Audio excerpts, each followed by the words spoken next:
Hi ಎಲ್ರಿಗೂ ನಮಸ್ಕಾರ. Welcome to Savi's diary. ಇವತ್ತು ನಾನು ನುಗ್ಗೆ ಸೊಪ್ಪಿನ ಪಲ್ಯನ ಕಾಳುಗಳ ಜೊತೆ ಮಿಕ್ಸ್ ಮಾಡಿ ಮಾಡ್ತಾಯಿದ್ದೀನಿ. ನಾರ್ಮಲಾಗಿ ಬೇಳೆ ಜೊತೆ ಹಾಕ್ಬಿಟ್ಟು ಮಾಡ್ತಾರೆ. ನಾನಿವತ್ತು ಕಾಳುಗಳನ್ನು ಮಿಕ್ಸ್ ಮಾಡಿ ಮಾಡ್ತಾಯಿದ್ದೀನಿ. ತುಂಬ ಚೆನ್ನಾಗಾಗುತ್ತೆ.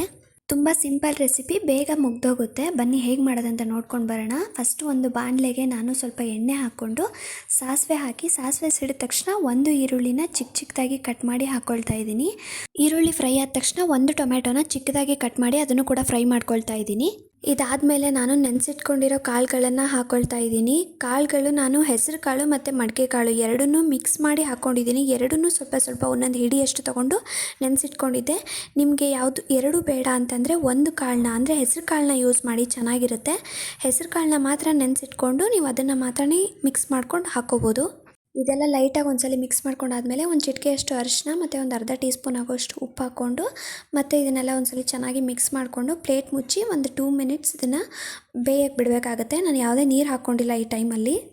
ನೆನೆಸಿಟ್ಕೊಂಡಿರೋ ಕಾಳುಗಳಲ್ವ, ಅದಕ್ಕೋಸ್ಕರ ಒಂದು 2 ನಿಮಿಷ ಫ್ರೈ ಆದರೆ ಸಾಕು. ಇವಾಗ ಇದಕ್ಕೆ ತೊಳೆದಿಟ್ಕೊಂಡಿರೋ ನುಗ್ಗೆ ಸೊಪ್ಪನ್ನ ಆ್ಯಡ್ ಮಾಡ್ಕೊಳ್ತಾ ಇದ್ದೀನಿ.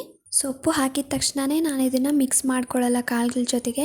ಪ್ಲೇಟ್ ಮುಚ್ಚಿ 1 ನಿಮಿಷ ಬಿಟ್ಟರೆ ಸಾಕು. ಸೊಪ್ಪೆಲ್ಲ ಮೆತ್ತಗಾಗಿರುತ್ತೆ, ಆವಾಗ ಮಿಕ್ಸ್ ಮಾಡೋಕ್ಕೆ ಚೆನ್ನಾಗಾಗತ್ತೆ.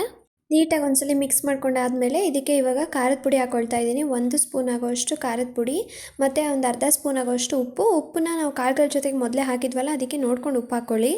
ಇದನ್ನು ಒಂದ್ಸಲ ನೀಟಾಗಿ ಮಿಕ್ಸ್ ಮಾಡಿಕೊಂಡು ಸ್ವಲ್ಪ ನೀರು ಹಾಕ್ಕೊಳ್ತಾ ಇದ್ದೀನಿ. ಜಾಸ್ತಿ ನೀರು ಹಾಕ್ಕೊಂಡ್ರೆ ಅದೊಂಥರ ನೀರು ಥರ ಆಗುತ್ತೆ. ಅದಕ್ಕೋಸ್ಕರ ಒಂದು ಸ್ವಲ್ಪ, ಅಂದರೆ ಕಾಳುಗಳು ಆಲ್ರೆಡಿ ನೆನೆಸಿಟ್ಕೊಂಡಿರೋದಲ್ವ, ಸ್ವಲ್ಪ ಫ್ರೈ ಆಗೋದಕ್ಕೋಸ್ಕರ ಒಂದು ಸ್ವಲ್ಪನೇ ನೀರು ಹಾಕ್ಕೊಳ್ತಾ ಇದ್ದೀನಿ. ಪ್ಲೇಟ್ ಮುಚ್ಚಿ ಲೋ ಫ್ಲೇಮಲ್ಲಿ 5 ರಿಂದ 6 ನಿಮಿಷ ಬೇಯಿಸ್ಕೊಂಡ್ರೆ ಪಲ್ಯ ರೆಡಿಯಾಗಿ ಹೋಗುತ್ತೆ. ಇದಕ್ಕೆ ಯಾವುದೋ ಎಕ್ಸ್ಟ್ರಾ ಮಸಾಲೆಗಳೆಲ್ಲ ನಾನು ಆ್ಯಡ್ ಮಾಡ್ತಾ ಇಲ್ಲ. ನೋಡಿದ್ರಲ್ವ, ಸಿಂಪಲ್ ಆಗಿ ನುಗ್ಗೆ ಸೊಪ್ಪು ಜೊತೆಗೆ ಕಾಳಿನ ಮಿಕ್ಸ್ ಮಾಡಿ ಮಾಡೋ ಪಲ್ಯ. ಟೇಸ್ಟ್ ಮಾತ್ರ ತುಂಬ ಚೆನ್ನಾಗಿರುತ್ತೆ. ಒಂದ್ಸಲಿ ಟ್ರೈ ಮಾಡಿ ನೋಡಿ. ವಿಡಿಯೋ ನೋಡಿದ್ದಕ್ಕಾಗಿ ಧನ್ಯವಾದ.